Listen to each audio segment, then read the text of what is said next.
শুরু করছি top news এট 10। ইন্ডিগোর পরিষেবা বিভ্রাটে চরমে যাত্রী ভোগান্তি। দেশ জুড়ে ইন্ডিগোর একাধিক বিমান বাতিল। আজও কলকাতা আসা যাওয়ার একাধিক বিমান বাতিল। কলকাতা সহ বিভিন্ন বিমানবন্দরে যাত্রী ভোগান্তি চরমে। ইন্ডিগোর বিরুদ্ধে অসহযোগিতার অভিযোগ আনছেন যাত্রীরা।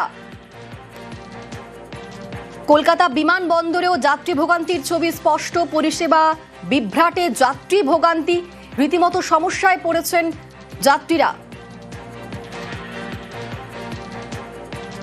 কলকাতা বিমানবন্দরে ঠিক কিরকম ছবি? আমাদের সঙ্গে সরাসরি রয়েছেন প্রতিনিধি অভিজিৎ।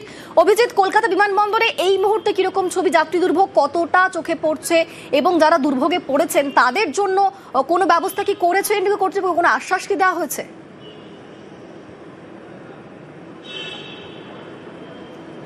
অনিন্দিতা, গত দুদিনের মতো আজকে সকাল থেকেও কলকাতা বিমানবন্দরে একই রকমই প্রায় পরিস্থিতি।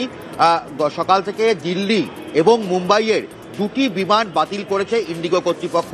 যাওয়ার দুটি বিমান বাতিল হয়েছে এবং ফেরারও দুটি বিমান বাতিল হয়েছে এবং 14টির বিমান অস্বাভাবিক দেরিতে চলছে। জয়পুর, ভুবনেশ্বর, দিল্লি, মুম্বাই, গুয়াহাটি থেকে শুরু করে আহমেদাবাদ, পুনে, নাগপুর, বিভিন্ন দিকে মানে কোনো বিমানবন্দর বাকি নেই। সমস্ত বিমান পরিষেবাই অস্বাভাবিক দেরিতে চলছে এবং যা পরিস্থিতি, সকাল থেকে কেউ 8 ঘন্টা, কেউ 10 ঘন্টা, কেউ 4-5 ঘন্টা দেরি এখানে বসে আছে অপেক্ষমান। এবং সবথেকে যেটা বড় বিষয় যে বহু যাত্রীর কানেক্টিং ফ্লাইট রয়েছে। বহু যাত্রীর এই যে সকাল 6টার যে মুম্বাইয়ের ফ্লাইট ছিল, সেই মুম্বাইয়ের ফ্লাইটের সঙ্গে কানেক্টিং দুবাই বা কুয়েতের ফ্লাইট থাকে। আমাদের রাজ্য থেকে অনেক মানুষ যারা মধ্যপ্রাচ্যে কাজের সন্ধানে যায়, যারা মধ্যপ্রাচ্যে চাকরি করেন, তাদের অবস্থা শোচনীয় অবস্থার মধ্যে পড়েছেন। তারা লাখ লাখ টাকা দিয়ে টিকিট কেটেছেন এবং সেই টিকিট তাদের এখন হাপিট টেস্ট করতে হচ্ছে। কারণ ইন্ডিগো কর্তৃপক্ষ যেভাবে বিমান শেষ মুহূর্তে বাতিল করেছেন, তাতে কানেক্টিং ফ্লাইটগুলো তারা কেউ ধরতে পারবেন না এবং একই সঙ্গে যাত্রীরা বুঝতে পারছেন না যে কখন পরিষেবা স্বাভাবিক হবে। কারণ যা পরিস্থিতি, ইন্ডিগো কর্তৃপক্ষ কর্মীদের সঙ্গে যাত্রীদের মাঝে মধ্যেই বাকবিতণ্ডা হচ্ছে। ভেতরে লাউঞ্জে অত্যন্ত গন্ডগোল চলছে সকাল থেকে এবং সেখানে ইন্ডিগো কর্মীরা তাদের প্রতি অভিযোগ যাত্রীদের যে ইন্ডিগো কর্তৃপক্ষ কোনো রকম ব্যবস্থা গ্রহণ করছে না। যেভাবে যাত্রীদের হ্যারাসমেন্ট হতে হচ্ছে এবং যেভাবে তারা বিপর্যস্ত অবস্থার মধ্যে পড়ছে, তাদের পাশে দাঁড়াচ্ছে না ইন্ডিগো কর্তৃপক্ষ। তাদের প্লেনের টিকিট ক্যান্সেল করা থেকে শুরু করে নতুন করে টিকিট ফ্লাইট দেওয়া, কোনো কিছুতে তারা সাহায্য করছে না। ফলে সব মিলিয়ে অসংখ্য যাত্রী শুধু দমদম বিমানবন্দর নয়, দেশের সমস্ত বিমানবন্দরে যারা ইন্ডিগো ফ্লাইট কেটেছেন তাদের প্রত্যেককেই প্রায় সমস্যার মুখে পড়তে হচ্ছে। একেবারে অভিজিৎ, কি বলছেন যাত্রীরা, তাদের কি বক্তব্য শোনাবো। আর এখানে এসে আমরা পুরো বোর্ডিং পাসটা কমপ্লিট হয়ে গেছে। ওখানে গিয়ে দেখি বলছে ওখানে হঠাৎ করে একটা গন্ডগোলের সৃষ্টি হয়। কিছু মানুষ ওখানে গন্ডগোল করে যে কি কারণে আমাদের এমনটা হলো, টিকিটটা ক্যান্সেল হলো সেটা বুঝতে চায় ওরা। ওদেরকে কোনো প্রশ্ন দেওয়া হচ্ছে না, ওদের সঙ্গে তর্কই করা হচ্ছে। ওরা একটা কথাই বলছে, কিছু করতে পারবো না। এখন আমাদের যাওয়ার ছিল দুবাই, এখান থেকে বোম্বে যাওয়ার কথা ছিল, বোম্বে থেকে আমাদের দুবাই যাওয়ার কথা রয়েছে। গরিব মানুষ আমরা খুব, আর একবার দালালের মাধ্যমে 1.5 লাখ টাকা নিয়ে নিয়েছে, যেতে পারিনি। এবার আসলাম, এবারও মকা লেগে গেলে যেতে পারলাম না। এইরকম যদি একটা গরিব মানুষের হয়তো কেমন লাগে আপনি বলুন। ওখানে কি কাজের সন্ধানে যাওয়া? হ্যাঁ, কাজের সন্ধানে যাচ্ছিলাম ওখানে, আমরা যেতে পারলাম না, ফ্লাইট মিস। বলছি কেউ গুরুত্বই দিচ্ছে না কেউ কাজে। আমার স্বামী কুয়েতে যাবে। আচ্ছা, প্লেন ক্যান্সেল আছে বোম্বে থেকে। তো এখন কি অবস্থা তাহলে? এখন ভিতরে আছে, আমরাও বাইরে অপেক্ষা করছি, দেখি কি হয়।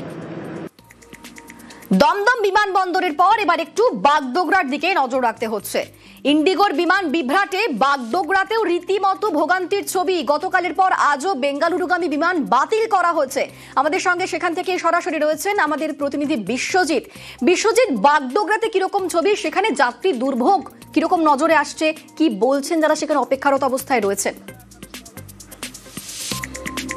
অনিতা, তুমি যে ছবি দেখলে, অর্থাৎ দেশ জুড়ে বিভিন্ন জায়গায় যে ইন্ডিগোর বিমান পরিষেবা একেবারে ভেঙে পড়ায় কার্যত যাত্রী ভোগান্তি সমস্যা হচ্ছে। আর বাগডোগরাতেও সেই ছবি। গতকাল দেখা গিয়েছিল যে ইন্ডিগোর বেঙ্গালুরু গাড়ি বিমান তা কিন্তু বাতিল করেছিল এবং পরবর্তীকালে আজ সকালে নতুন করে টিকিট ইস্যু করে বিমানবন্দর কর্তৃপক্ষ এবং ইন্ডিগো। কিন্তু দেখা যায় সকাল থেকে সেই বিমানও কিন্তু বাতিল হয়েছে, যার জেরে কিন্তু যাত্রীরা কার্যত ক্ষোভ দেখাচ্ছেন এই বিমানবন্দরে। এবং তোমাকে জানিয়ে রাখি যে ইন্ডিগোর 22টি বিমান এই বাগডোগরা বিমানবন্দর থেকে ওঠানামা করে, কেউ কলকাতা, কেউ বেঙ্গালুরু, কেউ বা অন্য কোনো জায়গায় যান। আর সকাল থেকে যে ইন্ডিগোর বিমান, যে বিমানটি বাতিল হয়েছে, সেই বিমানে একাধিক যাত্রী যাদের ইন্টারভিউ থেকে শুরু করে মেডিকেল সংক্রান্ত বিভিন্ন সমস্যার জন্য তারা কিন্তু যাচ্ছিলেন, সেক্ষেত্রে পরপর দুদিন বাতিল হওয়ায় কার্যত কিন্তু ক্ষোভ পুষছেন এই যাত্রীরা। কবে সমস্যার সমাধান হবে সে প্রশ্ন কিন্তু একেবারেই দিতে পারছেন না এই ইন্ডিগোর আধিকারিকরা। তবে বিমানবন্দর কর্তৃপক্ষ জানাচ্ছে যান্ত্রিক গোলযোগের জন্যই কিন্তু এই সমস্যা হচ্ছে এবং আগামী কিছু ঘন্টার মধ্যে এই সমস্যার সমাধান হবে। গতকালও দেখা গিয়েছিল যে ইন্ডিগোর বেশ কিছু বিমান প্রচুর দেরিতে নামায় কার্যত বিমানবন্দরে ক্ষোভের সঞ্চার হয় যাত্রীদের মধ্যে একেবারে। এবং সেই অবস্থা আজকেও রয়েছে, শেষ মুহূর্তে বিমান বাতিলে রীতিমতো ক্ষুব্ধ যাত্রীরা কি বলছেন তারা শুনুন। बेंगलोर में इंटरव्यू देना था और 2 दिन से मेरा यहाँ पे कैंसिल हो रहा है। मैं फर्स्ट टाइम जा रही हूँ, तो फर्स्ट टाइम ही मेरे साथ ऐसा हो रहा है घटना। और मैं इनको बोल रही हूँ मेरा इमरजेंसी आप मेरा कर दीजिए, बोल रहे हैं नहीं होगा। क्या कारण बता रहा है? कुछ कारण ही नहीं बता रहा है, कोई प्रॉब्लम ही नहीं बता रहे वो लोग। कुछ तो बताना चाहिए ना, कुछ भी नहीं बता रहे लोग। डेली का खर्चा आना जाना 2000 रुपया लग रहा है, बार बार हम लोग इतना कहाँ से लेके आएंगे? हम उदलावाड़ी से आ रहे हैं और 2 दिन से हमारा टिकट कैंसिल कर दे रहा है। कोई ऑल्टरनेटिव फ्लाइट? कोई फ्लाइट नहीं दे रहा है, सब बोल रहा है बुक है, कुछ नहीं है, ऐसे बोल रहे हैं। দেশ জুড়ে ইন্ডিগোর পরিষেবা বিভ্রাট, যাত্রী ক্ষোভের মুখে ক্ষমা প্রার্থনা ইন্ডিগোর। গত দুদিনে কমপক্ষে 270 বিমান বাতিল।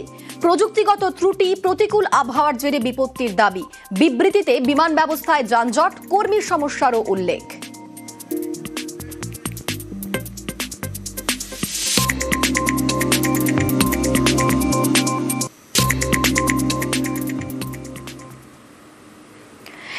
ডিসেম্বর ফর্ম জমার শেষ দিন, তার আগে আরো কড়া নিয়ম মেনে এসআইআর নির্দেশ কমিশনের। এতেই অনেকের প্রশ্ন, তাহলে কি এতদিন ধরে যে পদ্ধতিতে এসআইআর করা হলো তাতে কি কোনো ফাঁক ছিল?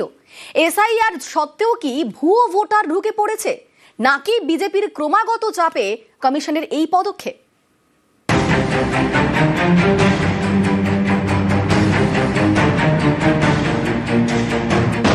ভোটার তালিকায় গরমিল খুঁজতে এসআইআর, সেই এসআইআর প্রক্রিয়াতেই কি গরমিল? এসআইআর এর পরেও কি লিস্টে ভুয়ো নাম থেকে যাচ্ছে? তাই কি তথ্য যাচাইয়ে এবার আরো কড়া কমিশন? সিইও দপ্তর থেকে জেলা শাসকদের নির্দেশ দেওয়া হয়েছে। 2002 সালের ভোটার তালিকায় নাম ছিল বলে যারা জানিয়েছেন, সেই সময় তাদের বয়স 60 বা তার বেশি ছিল কিনা দেখতে হবে। 2002 সালের তালিকায় বাবা মা অথবা ঠাকুরদা ঠাকুরমার নাম ছিল এবং 2025 সালে বয়স 50 বা তার বেশি এমন ভোটারদের ক্ষেত্রে বিশেষ নজর দিতে হবে। 2002 সালে 25 বছর বা তার বেশি বয়স হয়ে গেলেও তখন ভোটার তালিকায় সংশ্লিষ্ট ব্যক্তির নাম কেন ছিল না জানতে হবে বুথ লেভেল অফিসার ইআরওদের। প্রয়োজনে এলাকায় গিয়ে যাচাই করতে হবে। 2025 সালের 28 অক্টোবরের পর ভোটার তালিকায় থাকা ব্যক্তিদের বাবা মায়ের নাম সংক্রান্ত তথ্য যদি এসআইআর ফর্মে দেওয়া তথ্যের সঙ্গে না মেলে, তাহলে খতিয়ে দেখতে হবে। 2002 সালের তালিকায় উল্লিখিত বাবা মায়ের সঙ্গে ভোটারের বয়সের ব্যবধান 45 বছরের বেশি বা 18 বছরের কম হলে যাচাই করতে হবে। অনুপস্থিত ভোটারের জন্য এসআইআর ফর্মে পরিবারের কেউ সই করলে তার ক্ষেত্রে বিএলওকে ফোন করে বা বাড়ি গিয়ে খোঁজ নিতে হবে। সংশ্লিষ্ট ব্যক্তি অন্য কোথাও নাম তুলেছেন কিনা জানতে হবে। যেসব বুথে বংশগত মিলের হার 50% বেশি, সেখানে খুঁটিয়ে দেখতে হবে। 2024 ও 2021 সালের ভোটে স্পর্শকাতর তকমা পাওয়া বুথে বাড়তি নজর দিতে হবে। কমিশনের বিএলও অ্যাপে ভুল তথ্য দেওয়া হলে ইআরও এবং বিএলওরা তা শুধরে নিতে পারবেন। অনিচ্ছাকৃত ভুল সংশোধনের সুযোগ মিলবে। যেসব বুথে মৃত বা স্থানান্তরিত ভোটারের সংখ্যা 0 থেকে 20, সেখানে বিএলওদের দেওয়া তথ্য ঠিক কিনা তা বাড়তি যাচাই করতে হবে। জন্ম মৃত্যু রেজিস্ট্রার ও রেশন কার্ড বাতিলের তথ্য থেকে প্রয়োজনে মৃত ভোটার সংক্রান্ত তথ্য যাচাই করে নিতেও বলা হয়েছে ইআরওদের। তাড়াহুড়ো করে এসআইআর এর অভিযোগে প্রথম থেকেই সরব তৃণমূল। শেষমেশ ফর্ম জমা দেওয়ার শেষ তারিখ থেকে চূড়ান্ত ভোটার লিস্ট বের করা, সবেরই সময়সীমা 7 দিন করে বাড়িয়েছে কমিশন। এবার একগুচ্ছ কড়া নির্দেশ। তাহলে কি পুরনো নিয়মে কোনো ফাঁক ছিল? কমিশন বলেছিল যোগ্য ভোটাররা নিশ্চিন্তে ভোট দেবেন, অযোগ্যরা দিতে পারবেন না। এটা কি নিশ্চিত করা যাচ্ছে না? এসআইআর করেও কি লিস্টে ভুয়ো ভোটার রাখা যাচ্ছে না? তাই কি তথ্য যাচাইয়ে আরো কড়া কমিশন? এরপরেও আরো স্ক্রুটিনি হতে পারে। এই যে আমরা এখন বলছি যে আরেকবার করে যান, তার মানে কি বিএলও কাজ করেননি? তা তো নয়, ভুল হতে পারে কোনো কোনো ক্ষেত্রে। সেই ভুলগুলো যাতে ঠিক করা যায় তারই চেষ্টা। গত কয়েকদিনে কমিশনকে বারবার নিশানা করেছে বঙ্গ বিজেপি। শ্বশুর বাবা হয়ে যাচ্ছে, বাবা ভাড়া পাওয়া যাচ্ছে, মায়ের থেকে মেয়ের বয়স বেশি হয়ে গেছে। এটা দেখবার জন্য গণেশ কুমারকে নিজে পশ্চিমবঙ্গের আসার প্রয়োজন আছে। 26, 27, 28 এই 3 দিনের প্রত্যেকটা এন্ট্রিকে স্পেশাল অবজারভার এবং ইসিআই টেকনিক্যাল টিমকে দিয়ে এআই ফটো স্ক্যান এবং আপনার যা যা মডার্ন ব্যবস্থা আছে অডিট করতে হবে। কমিশনকে বারবার নিশানা বিজেপি, বারবার চাপ তৈরির চেষ্টা। এর জেরেই কি এবার এসআইআর নিয়ে আরো কড়া কমিশন? নিজেদের সাংগঠনিক ব্যর্থতা ঢাকতে দিল্লি থেকে নির্বাচন কমিশনকে চাপ দেওয়াচ্ছে, এখানে নির্বাচন কমিশনে গিয়ে ছবি তুলছে আর নির্বাচন কমিশনের সামনে বসে প্রেস স্টেটমেন্ট করছে। নিউজ 18 বাংলা। এসআইআর এ হিয়ারিং এর সময় সতর্ক থাকার আবেদন, নির্বাচন কমিশনকে সতর্ক থাকার আবেদন করলেন শুভেন্দু অধিকারী। হিয়ারিং এ সতর্ক না হলে ভুয়ো ভোটার নথিভুক্তের আশঙ্কা। গতকাল জাতীয় নির্বাচন কমিশনের শুভেন্দু অধিকারী কমিশনের সঙ্গে বৈঠকের পর কলকাতায় ফিরে দাবি শুভেন্দু। যে লক্ষ লক্ষ আনম্যাচড যারা, তাদেরকে যখন হিয়ারিং এর ডকুমেন্ট প্রডিউস করতে বলা হবে, সেটা যদি লাইভ ওয়েবকাস্টিং করে ইলেকশন কমিশনের ইন্ডিপেন্ডেন্ট অবজারভাররা, অফিসাররা না মনিটরিং করেন, তাহলে তো সেই লোকগুলোর নাম এরা রেখে দেবে এবং ফাইনাল ভোটার লিস্টে 14 ফেব্রুয়ারি বেরিয়ে যাওয়ার পরে এটা তো অবজেকশন করা যাবে, কিন্তু কাটাটা খুব প্রবলেমেটিক ব্যাপার। এবং তখন যিনি অবজেকশন করবেন তাকেই প্রমাণ নথি দিতে হবে। ইলেকশন কমিশন যাদেরকে নোটিশ করবে 14 ডিসেম্বর পরে, নথিটা দিতে হবে তাদেরকেই যারা নোটিশ হয়েছে। 14 ফেব্রুয়ারির পরে যদি কেউ অবজেকশন দেয়, তখন যে অবজেকশন দিচ্ছে তাকে প্রমাণ করতে হবে। স্বাভাবিকভাবে এই হিয়ারিংয়ে ট্রান্সপারেন্সি না থাকলে অভারতীয়রা এবং ভূতেরা ভোটার তালিকায় থেকে যায়। বাবা নেই, বাবার স্মৃতি আছে, পিতলের তালায় নস্টালজিয়ায়। বীরভূমের সিউড়িতে 50 বছরের সেই তালাই চুরি। ছেলেরা বলছেন তালা ফিরিয়ে দিলে চোরকে মাফ, তার হাতে 1000 টাকা এবং মিষ্টি তুলে দিতেও রাজি তারা।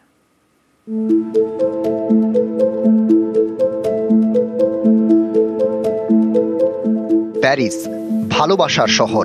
এখানে আইফেল টাওয়ারের কাছে সেন নদীর উপর লাভলক ব্রিজ। এই ব্রিজের গায়ে শয়ে শয়ে তালা, এসবই ভালোবাসার প্রতীক। ভালোবাসা এখানে তালায় অটুট থাকে। প্যারিস থেকে পশ্চিমবঙ্গ দূরত্ব কয়েক হাজার কিলোমিটার। প্যারিসে ভালোবাসার তালা, আর এ বাংলায় স্মৃতির তালা। বীরভূমের সিউড়ির টিন বাজার, এখানে একটি পিতলের তালা চুরি হয়েছে বলে অভিযোগ। তালা ফিরে পেতে থানায় 2 ভাই, তাজউদ্দিন মৃধা এবং কুতুবুদ্দিন মৃধা। 3টে তালা মারি ফাইনাল যখন বন্ধ করি, তখন সামনে পরে রেখেছি তালা চাবি সমেত। যখন লাগাতে গেলো চাবিটাও এখানে পড়ে আছে, তালাটা নেই। চুরি রুখতে তালা, সিউড়িতে সেই তালাই চুরি। তালা ফিরে পেতে থানায়, কিন্তু কেন? কারণ এই তালা যে সে তালা নয়, এই তালায় বাবার স্মৃতি তালাবন্দী। মৃধা পরিবারের বক্তব্য, পিতলের এই তালা উত্তরপ্রদেশের। তালার গায়ে পুরনো দোকানের নাম খোদাই করা। প্রায় 50 বছর আগে অর্ডার দিয়ে তৈরি করা হয়। বাবা মারা গিয়েছেন অনেক বছর। এই তালাগুলিতে বাবার স্মৃতি তালাবন্ধ। সিউড়িতে 2 ভাইয়ের ইলেকট্রনিক জিনিস মেরামতির দোকান। এই দোকানেই 3টি তালা লাগানো হয়। 2 ছেলের মনে হয় বাবাই যেন দোকানটা দেখছেন, পাহারা দিচ্ছেন। এই 3টি তালার একটি কয়েকদিন আগে চুরি হয়। বাবার আমল তালা, এটা পুরো পিতল তো, লোভনীয়। কেউ হয়তো 50-100 বিনিময়ে দিয়ে দিবে, কিন্তু আমাদের কাছে এটা প্রচুর দাম। তালা ফিরে পেতে থানায় গিয়েছেন 2 ভাই। তাদের বক্তব্য, চোর এসে শুধু তালাটা ফেরত দিয়ে দিক, তাহলেই হবে। চুরির কোনো শাস্তি তারা চান না। তালা ফেরত দিলে চোরকে 1000 টাকা এমনকি মিষ্টি খাওয়াতেও রাজি দুই ভাই। যদি সে ফেরত দেয় আমি 1000 টাকা তার হাতে পুরস্কার দেবো যে তুমি আমার দিয়েছিলে টাকাটা না, মিষ্টি খেতে তাতেও